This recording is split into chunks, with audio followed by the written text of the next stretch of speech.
today. Really excited to share some of our insights and what we've seen work really well for contractors, specifically within the trades component, because I know that there's a similar audience that you guys have for us. So my background, I actually started in a marketing agency that actually worked exclusively with contractors. So I've spoken with, at this point, probably 5 to 7,000 contractors over the years. I worked for an agency that helped roofing, siding, windows, HVAC contractors really grow their online presence. And we scaled up and had about 5,000 companies that we worked with by the time I left the organization. That's how I got connected with Ryan here, the CEO of Sales Transformation Group, and he and I got reacquainted and reconnected after a while, and he recruited me over here to help run things with Sales Transformation Group. So really excited. We brought on a ton of new customers just in the last 90 days. Oh, you're muted. Hold on. That's a good sign they made the right decision, huh? A bunch of new contact coming on. So that's right. Great. For those, unfamiliar, could you tell us a little bit of the mission of Sales Transformation Group? Yeah. So Sales Transformation Group, we work specifically with growth-minded contractors, almost exclusively roofing, but we also work with HVAC, general contractors, and there's a couple other industries that we focus on. And our strategy is to help them put in place the systems and processes that are going to help them to scale their organization, increase their close rate, and add more top-line revenue. So we talk about cash flow and we talk about opportunities. We've got a lot of insights in terms of what we see the top 1% of contractors, like what are they doing to maximize cash flow? What are they doing to maximize top line revenue? And so I'm excited to share some of the insights and the secrets that we've seen to work really well. I love that. As a military guy, systems and processes are one of my favorite things in the world because they make sure things go right. So I love that. I'm Victor Peterson, by the way, Director of Partnerships, Agency Partnerships at Signpost. I'll just be walking through and helping out with this Q&A. And today we're talking about cash flow. My mind immediately connects cash flow to liquidity, and to me, it really represents, in part, the agility of a business to take advantage of opportunities or to prevent hardships, right? Why, I guess to start off, why do businesses have problems managing cash flow? I think it depends on the stage of the organization that you're in, right? So we work with probably a similar audience, but the guy that's literally just on the phone with somebody 20 minutes ago, and he's brand new in business, and he's probably going to do 2 million this year. And a lot of what I'm seeing is failure to create structures and systems that allow an organization to hold standards and accountability within the organization. So I'll give you some specifics here. What I'm seeing is there's not, with the gentleman that I was just on the phone with, he doesn't have a standard expectation for profit margin for each one of his jobs, right? And if you don't have that standard set expectation, you're going to take a job and you're not going to know which jobs you walk away from within those opportunities. And I see a lot of times that contractors don't have enough structure and system within their business in order to allow them to scale successfully, right? So they're like, I need to get this, or I need to get another salesperson, and they don't have a milestone-based approach in order to make sure, do I really need a salesperson, or are one of my metrics that I should be following, are one of those off?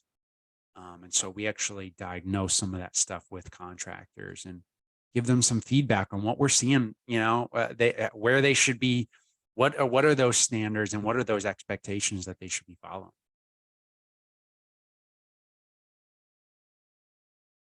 So I got a little bit ahead of myself, but I do want to just let everybody know that you'll get a recording of today's Q&A session. So if you have anything that you want to digest, we'll be able to send that out so you can review it again. And then stay tuned for contact info and a little bit of a special offer at the end. I had David introduce Sales Transformation Group a little bit. I'm going to go through just a little bit of what Signpost is for context as we go throughout. David could add in anything else about Sales Transformation Group. And then as we finish up, we'll go through the Q&A. And if you could, just throw your questions, any questions anybody has into the chat feature, and I'll collect all those and we can go through them with David at the end. Perfect. Signpost, just so everybody knows, is a company that is really focused on conversion and making sure that somebody is able to handle the inbound that a company is receiving, right? A lot of times things are left to the wayside, follow-up can be slow, and opportunities just fall through the cracks, right? As far as our history, we focused on review generation a long time, and we found that people were sometimes dropping off because of just too many reviews. They didn't have enough phone calls coming in. And so we started to focus, well, they had enough phone calls coming in, but nobody to answer them. So we kind of pivoted, started focusing more on the ability to capture that inbound contact, make sure that it's being utilized, on the back end with, follow-up, et cetera. But on the front end, making sure that they've got a great customer experience to make sure that expensive leads people are paying for, et cetera, are not going to waste, right? And so we want to make sure that somebody's able to handle that incoming and help you convert it. Love that. I think it's so important that you've got a good system. One of the things that I used to talk to people in my previous agency is if you're not setting that meeting within 5 minutes of that person filling out a form, contacting the business, sending you a DM, calling the organization, if it's not within 5 minutes that you have that conversation, you have, I think the decrease is something like 80 or 90% in terms of your ability to be able to actually set that meeting. Scary numbers for sure. They would throw me off if I owned a business. But that's definitely connecting back to systems and processes, right? If you set that as that expectation, that's what we got to do, right? Because that's the system. Yeah. Anything else you want to add about STG, or you? No. One other thing that I want to, and I know we're going to touch Sure. on a little bit of this, but when you guys are thinking about your marketing spend and you're thinking about your efforts, there's a lot of great resources that are out there. It's really important that you understand your metrics for your business. So I mentioned like having conversion within 5 minutes is so important. The other thing that's important is really understanding what your cost per lead is. So if you're looking at your marketing spend, you're looking at your advertising dollars, those that what feels like sometimes a black pit of money that you're just spending unnecessarily. You really need to make sure that you've got the right metrics within your organization. I know you've got some solar guys on here and HVAC and roofing and a couple other categories. And so when you think about your business, I'll give you guys some general rules of thumb. For a roof replacement lead on the residential side of things, you need to make sure that your advertising spend is under $200 a lead. Repair leads should be under 75. And for HVAC contractors, you should be under $100 because you see a lot more repair leads for those guys versus full-on replacements. Although I'm sure all the HVAC guys are like half listening to this, half running around with their chicken, like a chicken with their head cut off, because it is the busy season right now for you guys. So no doubt there, especially right now in Denver, it is cooking. That's why I'm in the office. I had an AC unit go out in a rental property, and the company that I worked with was a partner with Carrier, and I legitimately had to call the Carrier regional vice president to get a contractor to call me back. It was so ridiculous, but it's great. It's great when you're that busy. Yeah, absolutely. Cool. So now that we can get back to track after I forgot the beginning a little bit. Um, Back into cash flow, right? What are kind of the key issues you've seen across, a lot of the different types of businesses we've already mentioned today that face this challenge in general? Yeah. So the key issues, there's three focal points for each organization. It's your marketing effort, right? Are we overspending or underspending on our marketing? Our sales effort, which is what we'll talk a little bit about, and then the operational kind of back end structure of, do we have the right margins? Do we have the right people? That sort of those sorts of components. Cool. And does cash flow affect certain types of businesses, more than others at, at certain stages, like startup or, during growth or? I think in certain stages, absolutely. You're in certain revenue milestones are going to be particularly challenging for a lot of businesses, right? Getting past your first million is going to be quite the hurdle, because you're having to manage pretty much everything through that process, right? If you've got 50% or more that's tied up in material and labor, and you've got insurance and you got everything else, you really don't have a ton of extra to pay people to take responsibilities off your shoulders. What I really, really recommend for those businesses under a million is looking for some automation that's going to be able to help you, or utilizing virtual assistants to take the tasks that are the low producing tasks off your plate to free up your time to generate more revenue. The next hurdle that I typically see is 3 million, 5 million, 10 and 15 are generally, once you get above 15, it's typically 20, 25 is the next big jump. And each one of those milestones, you are having to significantly reinvest in the business to continue to grow and scale. So part of what our contractors need to really think about is, what's the type of organization that they want to be?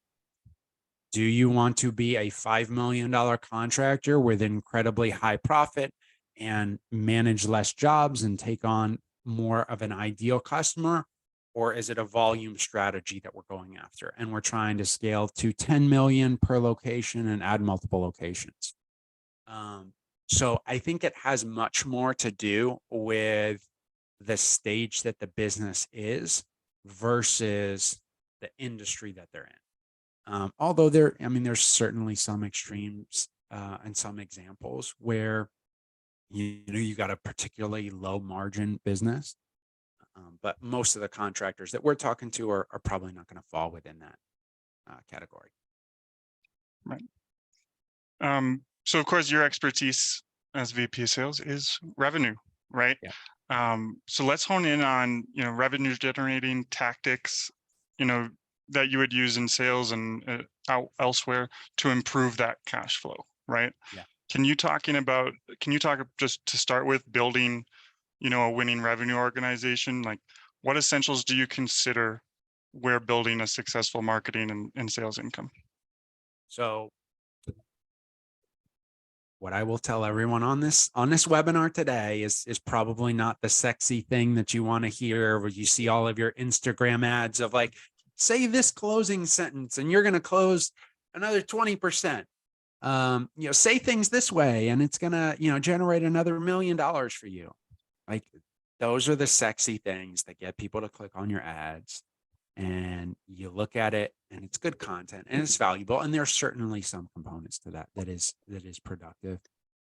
What ultimately is the separator is the standards and expectations that you set as an organization. And it doesn't necessarily matter what all of those things are. It just matters that you follow them. Mm-hmm. Chick-fil-A, McDonald's, Taco Bell, KFC, whatever example you want to use, right? All of those different franchises, they all have different expectations and different standards that they set, but they religiously follow those. And what I see far too often is that a contractor, their training process will be, hey, just follow along, see what I'm doing, and just watch me, and then just go ahead and do that. And Mhm. it's like trying to take a recipe and like you have your grandma over here cooking her famous lasagna or whatever it might be, and you just watch grandma do it one time and then like hopefully you're going to be able to replicate that. No. Yep. It needs to be written out and it needs to be documented, and that takes a lot of time.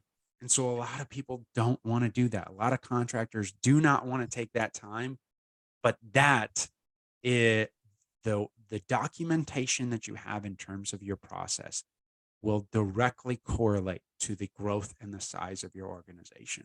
The more that you have things documented, the easier it's going to be for you to train up, bring on new people, and allow them to be successful in the role. So when you think about what's the most important thing to building that, it's spending the time to document the process. Yeah, that makes total sense. When I transitioned from doing sales to being a sales trainer, I found it very difficult to define what I was doing that made me a good salesperson, Mhm. right? But when I did that and I spent the time to do that, I found that there was a lot of things that were replicatable, repeatable, and things that, gave me insight into why I did well in the first place. And I think the same thing goes for contractors. Why do you do what you do so well? Write it down and you'll find out. Exactly. Exactly. And the other thing that I'll add to this, ladies and gentlemen, is that what I see oftentimes, because we work with a lot of contractors, is like, David, I don't want to invest in all this training and technology until I've got a big enough team to maximize the results. And it's It's like, backwards. it's so backwards. It's Hmm. so backwards. It blows my mind. And every single salesperson, every person that I talk to, they say the exact same thing. David, I need more people to maximize results. And the problem is, what you're trying to do is you want to bring on people and then totally change the way and the structure that you run your business. So you're like, hey, let me start to build the house. And then after it's like kind of halfway built, then I'm going to lay the foundation. As opposed to you lay the foundation first. You set the expectations, make sure it's clear that this is what we're going to do and this is how we're going to run our business. Because if you don't do that, then what happens? You bring on 5 people, you spend who knows how many hours trying to train them. And then you change the expectations and you tell them, well, this is what the role is. And this is I didn't sign up for that. And then you lose half your staff. And now you're back at Hmm. square one. Yep. And I know nothing, I know it too well. Training a person to be a great salesperson, and then somebody else gets the benefit of all your training, right? And I know that Huh? contractors feel that all the time, whether it's on sales teams or just workforce. Exactly. You train them up and they go either, think they can do it on their own or something else, right? But when you have those standards set, I think it really keeps people behind you. Yeah, Um, exactly. so, I think the key to that repeatable sales process, right, is a team who's behind it and understands it, right? What strategies do you recommend, just in finding the right talent? Great question. So there's a couple unique things that we've done here that have been really, really successful for our contractors. The first is that we actually encourage our contractors, and I know this is going to sound like a lot, but let me explain it, is we actually have them create a video to talk about the opportunity. And in the video, we highlight why this is the type of role and why this is a perfect fit for the ideal persona that we're targeting. So I'll give you an example. If you were targeting me, right? So I took a few classes in college and it just wasn't for me. I knew I was always going to be in sales. I thought I was going to be a psychologist.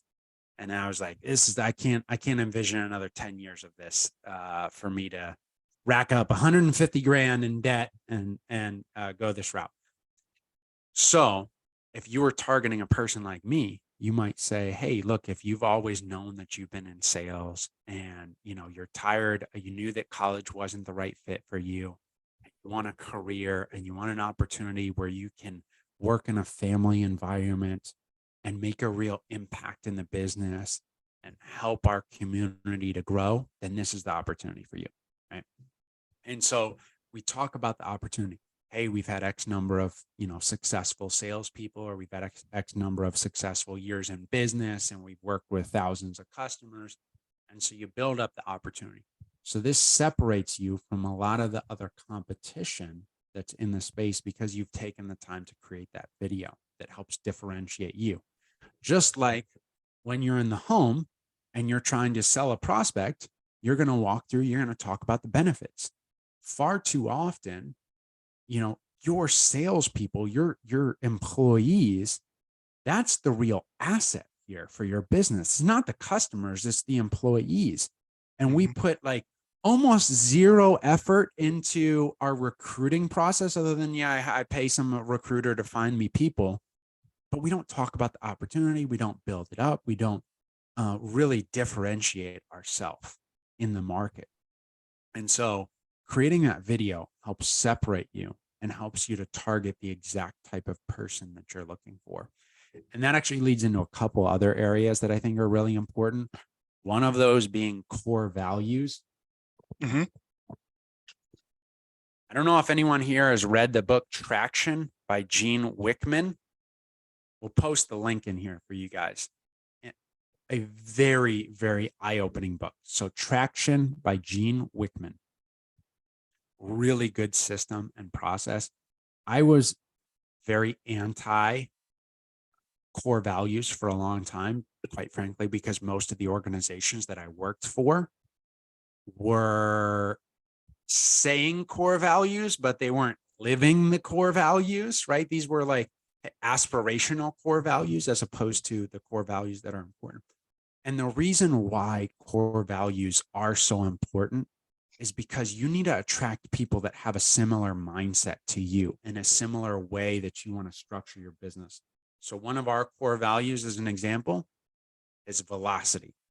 And that is 100% me, right? When my team is not following up with an opportunity, right? When they're not engaging with a prospect immediately, it sends me through the roof. And so you need to make sure that the core values, that's part of what we teach is in the video. You want to make sure that those core values come through. So I'd really encourage you guys, if you don't have core values, it is a highly underrated way for you to target ideal customers for employees. Last thing that I'm going to say here about the recruiting process. So video that comes in talks about the type of role and the opportunity, ties into your core values. And then what we do is we actually, the real secret sauce is we actually have an assessment that they have to take afterwards. And with ours, so there's multiple different ones that you can take. You've probably heard of like DISC or Myers-Briggs or some of the other personality tests. So what we do specifically on the sales side is we have an evaluation that is sales specific. And this test has been taken by 2 million salespeople. And so it really gives us a good sample size as to whether or not this person is going to make it. And so when we model out this process of the video, core values, evaluation, if we recommend someone through this process, we see a 92% success rate of them hiring and staying for more than a year. So that's what huge. we've seen to be really, really helpful throughout the process. Yeah, and just, that's what we often try to do here at Signpost. Well, always on the sales team is, hire based on culture first, right? It's the most important part. Do they, want to be doing the same things that we're all doing, and have a good time? And I think that's really important. Exactly. Absolutely. So important. What are, just some of the tactics you implement with companies just to ensure, on the front end that they're continuing to train and retain that top talent? Great question. Because no good when they, head off somewhere else. Yeah. So one of the things that we do is we've actually created a career progression path for our teams. So I'll give you an example for how I have things structured. So when someone comes in, they come in as a person that sets appointments. And then within what is the key that I've seen here is that far too often you create milestone based career progression that is too far in the distance, especially in this day and age where, you're dealing with most of our owners are probably dealing with millennials or Gen Z, or I don't know what other groups there are right now, but you're dealing with a sales base or a customer or employee base that they need the instant gratification. They need to know that they're progressing and that they're moving forward. And so giving them very minimal role changes in a short time period with very minimal dollar impact for them is incredibly valuable for retaining employees. So I set milestones for my team that within 8 to 12 weeks, they should be hitting the next milestone that should give them a bump in their title and a very nominal bump in their pay. The bump in their pay doesn't really impact things a whole lot. It's more that they need to feel that career progression. And so that's one of the keys. And then there's a ton that we can talk about in terms of like training. Yeah, right on. I mean, what are some common mistakes people make? What are they, how are they doing it the wrong way? Yeah. So oftentimes what we see is that a contractor will take the easy route now. The easy route being, let me hire my brother. Let me hire my friend that I know he does some sales. He's a pretty good guy. And what happens longer term? Because you now have a different relationship with them, you're not holding them to the same standard that you would if this was someone that you didn't know. Because of that, your sales tend to suffer. Because of that, you now have to either spend your time selling or running whatever, let's say it's marketing or it's operations or production. You now have to spend more dollars on marketing, or you have to counteract that in another way. And so what we see is that oftentimes the decisions that are the easiest now have the biggest long-term declines in terms of the benefit for you as the business owner, versus the things that are the hardest initially, going out, setting the right structure, building the foundation, building your standard operating procedures that take the most work now, have the longest upside for you in the future. That makes sense. So I guess, finding and retaining, and when you train, you're training to, KPIs, et cetera. So basically helping people, that talent that you've brought on, achieve the success, personally for themselves, and, how that aligns with the success of the company. Can you talk about, just first setting realistic and impactful KPIs, and, what would you recommend for, kind of different stages of business maturity? Yeah. So it's going to vary depending on the obviously the role that you're hiring for. I'm a big believer in one of the things I talk about in traction is everyone has a number, right? So we all are common and we think of, okay, salesperson, they've got a quota, right? But how does the receptionist have a number? Well, an example of that might be the receptionist, every phone needs to be answered within 2 rings, as an example, right? So there are absolutely milestones that you can have for every single person, and you can set a certain structure and have clear expectations for every person within the team. What I have focused on and what we've seen to be really successful is making sure that from a sales standpoint and from really just a overall business standpoint, you need to have weekly conversations with all of your department heads to talk about how the business is progressing. You need to talk about what happened last week, what's happening this week? What are the challenges that we're faced with that we need to work through? What are the action items? And hold people accountable to that, right? Setting a clear agenda. Here's the things that we need to talk about. Here's the way that we're going to structure this. And then keeping accountable to moving all of those items forward. So when you think about sales or marketing, or some of production, some of the other areas within the business, right? There's very clear sales goals, which are going to vary widely based on the industry. As a general rule of thumb, in roofing sales, as an example, a salesperson that's selling less than 750,000 is probably not somebody that you want on your team. $1 million is a good salesperson. 1.5 is a great salesperson. 2 million is exceptional, and 3 million is like less than 0.5% of all roofing salespeople. If you got that, amazing. That is also not the guy that you promote to the sales manager, but that's a whole separate conversation. Yeah, that's a whole separate thing. In terms of the KPIs that you want to structure, I look at the funnels within each of the business lines.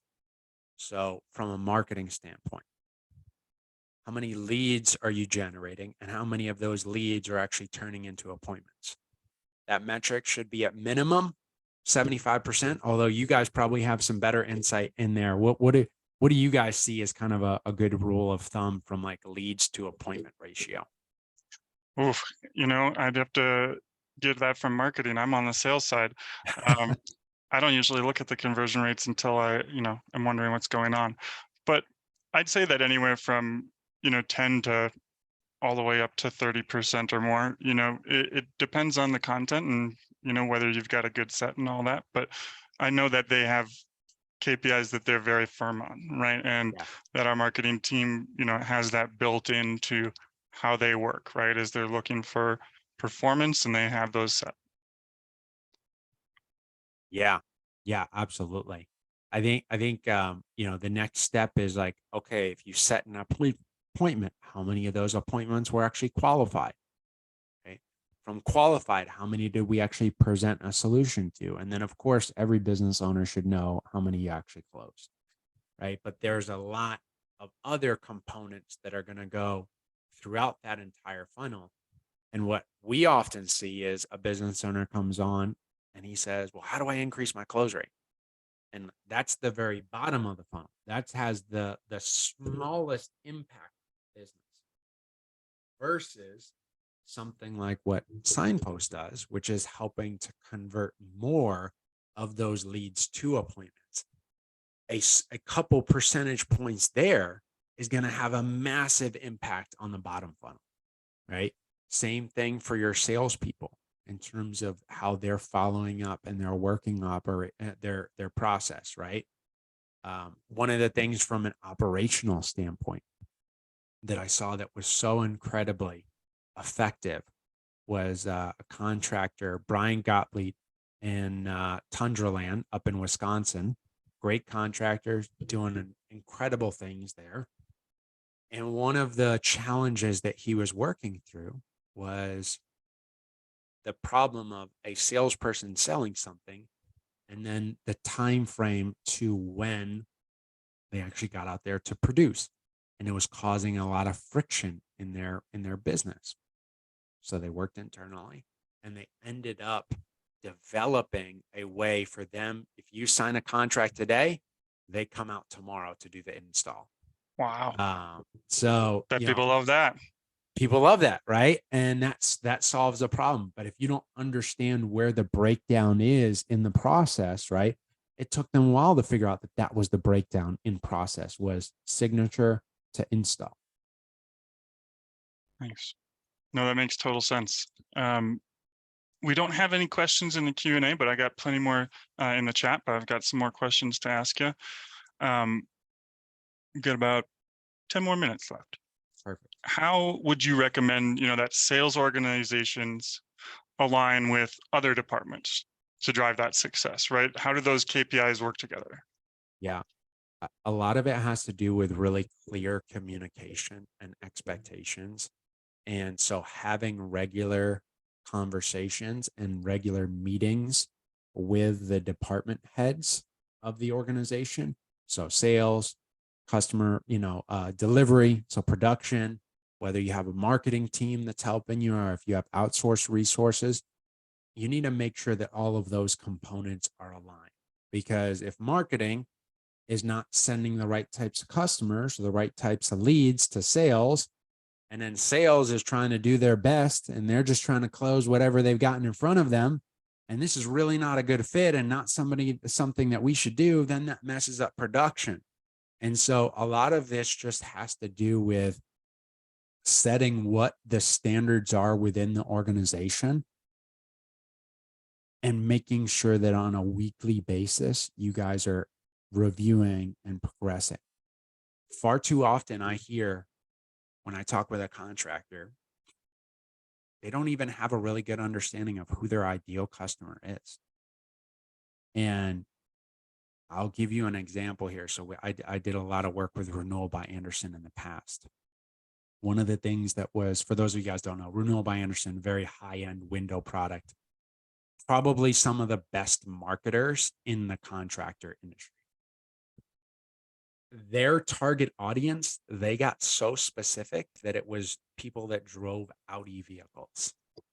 Yep. That And, makes total sense. and so like, but not BMW, not high. Like you would think like, okay, we want Audi, we want BMW, we want Mercedes, Tesla. No, just Audi. Like that was their idea. And it shows you how much the more that you define that, the more you focus your energy on the right types of customers. Right on. That makes a lot of sense, but it is so fun how they've got those little, tricks to finding the right people. Exactly. It's all data, right? Exactly. So speaking to communications, right? And how that goes on, you spoke about, communicating weekly. What can take part in that weekly practice to make it the most effective? So the structure that we found to be the most successful is one, there's got to be an agenda in advance that's sent out to everyone to make sure that we're clear on what we're going to be discussing. Worst thing that you can do is just get in a meeting and like, let's have a conversation about things. It just, Why are we here? People are too scatterbrained. You're going to run down all these different rabbit holes and it's just not going to be an effective meeting. So agenda in advance. That way people can prepare. We are a big believer in discussing the wins of last week. As business owners and heads of departments and leaders, you are often bombarded with the negative of what's going on within the business, and you don't get the constant reassurance of all of the positives. We need to reinforce the positives, which is going to add to more conviction for you and the work that you're doing. So we need to discuss the wins. Then we need to review how did we actually perform last week, right? What were the positives and negatives of last week? What's our forecast? What are we trying to accomplish this week? Action items. Okay, what are the things that came out of this meeting? And then the last is the recap. Now, the recap is a little bit different for us. We rate the meeting from 1 to 10, and then the flair that we've added is what would have made it a 10. So far too often, you're not allowed to answer a 7 because everybody says a 7. And so now we start to understand as a leader, oh man, everybody said this was a 5. Well, damn, I didn't prepare for this meeting. Like this, that falls on me, right? This wasn't a good meeting. Then I asked the question, okay, well, what would have made a 10? Well, if we did this, or well, if we did this, or, I'd like to see a little bit more here, or we didn't move the ball fast enough here. Now you take that information, you provide that feedback, roll that into the next meeting. And this has really helped us and our customer base dramatically improve the quality of the meetings. So it's no longer the dreaded, like going into a meeting and I'm about to waste an hour of my time that I don't have. Now we're actually solving some real problems and seeing movement within the business. Thanks. There's a particular CEO in charge of a car company, a space company, and a social media site that put out to his company, everybody once, and just said, if you don't feel like the meeting's productive, leave the meeting. I've heard Right. that quote from And I him. think Yeah. that's a great rule, Yeah. I don't want to give him credit by saying his name, but good rule. Right on. In terms of, a few other questions outside a little bit of what we've spoken about. I talked about how I think that, this cash flow connects to liquidity, connects to, predictability, right? And how do you recommend business owners maintain and manage that predictability of revenue, especially for some who, have different seasons where they're up and down? Just to clarify, is the question more directed around how do we factor in for seasonality? Yeah, Or I'd say that's a better question than what I asked. And I think it's definitely on the same page as what I was asking. okay. So I think it is, my experience has said that it's all about how you plan and structure your business and making sure that you are prepared for the seasonality and preparing really 3 to 4 months prior to the giant swings that are about to happen. So for us, as an example, right, we do a ton of business in December through March, right? That's when most contractors are looking at making investments. So I'm thinking right now about how I'm preparing for that in terms of my hiring that I have. And so I'm thinking of, all right, how do I hire in October to get people that are prepared to sell in December and January, right?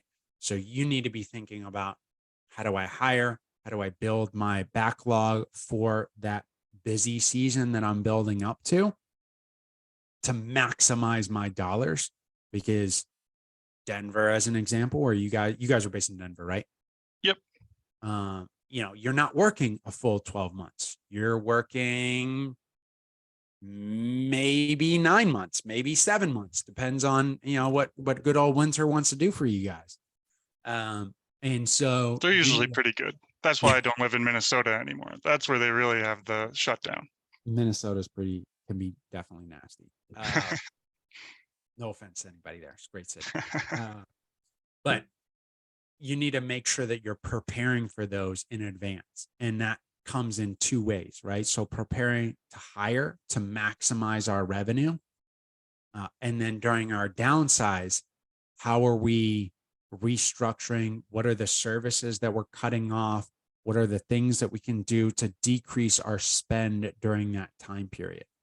And maybe there's ways that we can structure our compensation for our team differently, right? Maybe there's ways where we can pay our employees for a larger period of time, or for a larger payment for a period of time. So that way we can be a little bit more solvent during some of those winter periods. So a lot of it just has to do with preparation. And a lot of guys, they do the Christmas lights during the winter, right? It brings in an income, on the roofing side. I think that's a great way to offer a supplemental service for you that people don't want to climb up on roofs, There's also there's a big business in snow removal on roofs, not just parking lots. Oh yeah, on roofs is pretty big. So yeah, supplemental services in general. So I basically got, be prepared at least 1 to 2 seasons ahead of time, right? And then 1 to 2 quarters, and then to hire and maximize, and to downsize and conserve spending. Those are just kind of a few of the tactics there. One other thing that I'll point out here, and this really kind of hit me pretty hard a couple months ago when I heard this, was that Amazon, one of the biggest companies in America and the world, their executives are not allowed to work on the current business today. They're only allowed to work on the business in 2 to 5 years. Wow. And that really transformed the way I think about my business, because I'm far too often, even as a leader that sells sales training and works on improving these processes for business, sometimes I get sucked into the day-to-day, and I'm not thinking about well, how am I going to help scale this organization? And how do I prepare for that path? And it really, really hit me pretty hard as I was thinking through this about, man, I need to make sure I have to spend the time to prepare for the future. And if I don't prepare for the future, I'm going to be stuck in this operator role of, Hmm. let me just keep the hamsters going and keep everyone kind of moving and not really growing the way that I need the organization to grow. Yeah, you can either be proactive or reactionary. It's a fact, right? You can either get ahead of it or let it come at you. And some people work both ways, but I think most people work proactively a lot better. But that's definitely a good, final note. I do want to, thank you. We're at our 45-minute mark, a little over, but I appreciate it, David. And I took a lot of notes myself today just because that was a lot of good stuff to learn and remember. So I've got our contact info for everybody up on the screen for signpost sales, and then for reaching out to David over at Sales Transformation Group. But any other final notes, David? Anything else?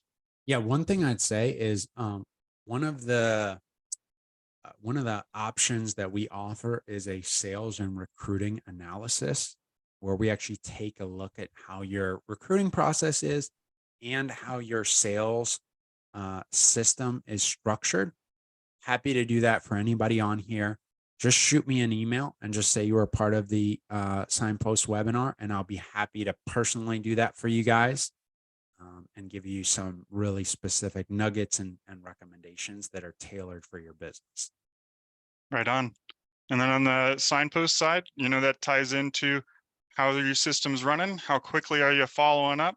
If you're not able to get that done because you feel like you don't have the staff to, answer the phones, or you're too busy to answer the phones, definitely get a hold of Signpost and we'll be able to set something up so that you're not stressing about who's answering the phone. Awesome. Right on. Thanks so much, David. Thank you, everybody that's here. Have a great one. Appreciate it. See ya.